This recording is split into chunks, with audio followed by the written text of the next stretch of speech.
Pakita ko lang sa inyo yung sa attendance.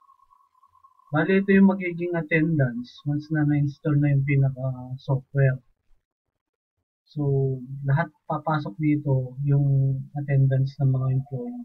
So, bago natin lagyan to ng attendance, kailangan magkaroon muna tayo ng mga empleyado. Paano mag-create ng empleyado? Pakita ko sa inyo to. I-click po ninyo yung new. Lagay po natin yung pangalan. For example po, Ariel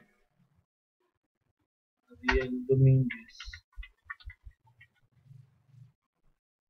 Then, yung position niya, pwede natin ilagay manager.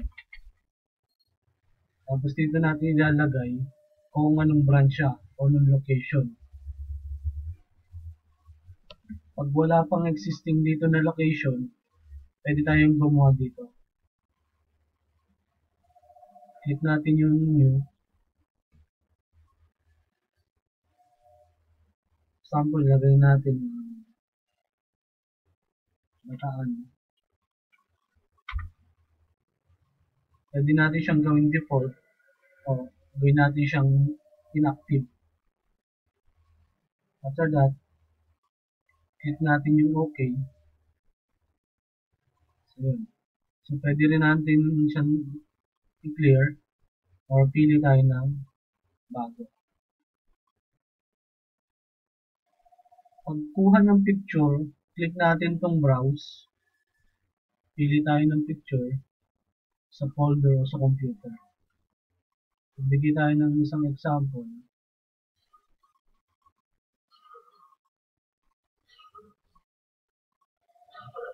Example, ito na lang. Ito na lang.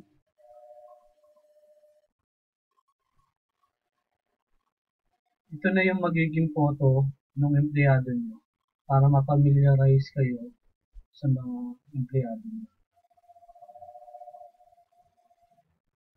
Pwede mo rin siyang i-edit or i-delete or clear.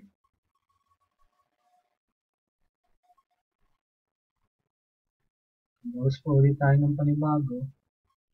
Lagyan natin example ito. Kaya pwede natin siyang i-edit. Browse kayo ng bago. Kapag mag-create pa kayo ng isa pang empleyado, pwede kayong mag-save nyo. Kung wala na naman, save and close.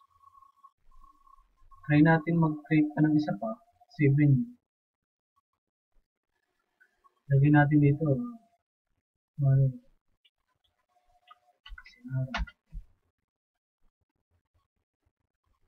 yung position niya, manager. Pili tayo ng location, kung saan siya branch, chosen field. Browse tayo ng photo.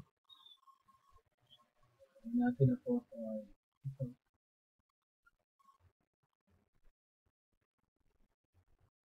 Kung tapos na kayo sa pag-create ng empleyado, pwede natin siyang i-save and close o i-save. So, save and close natin siya. Kung mapansin nyo, pag kinilig natin tong employee, makikita na natin yung listing. Paano ba siya i-edit ulit?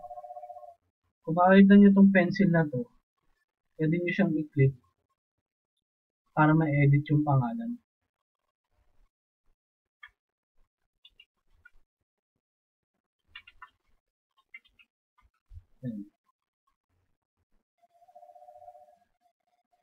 O, pwede mo rin naman siyang i-delete.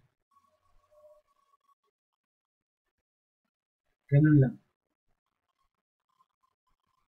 Pag may mga listing na kayo ng employee, automatic papasok na dito yung attendance o monitoring of attendance.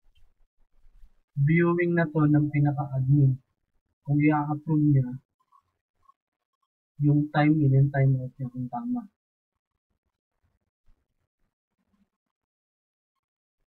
So, yun lang po. Abangan nyo na lang po yung sunod na tutorial. Under din dito sa POS Online.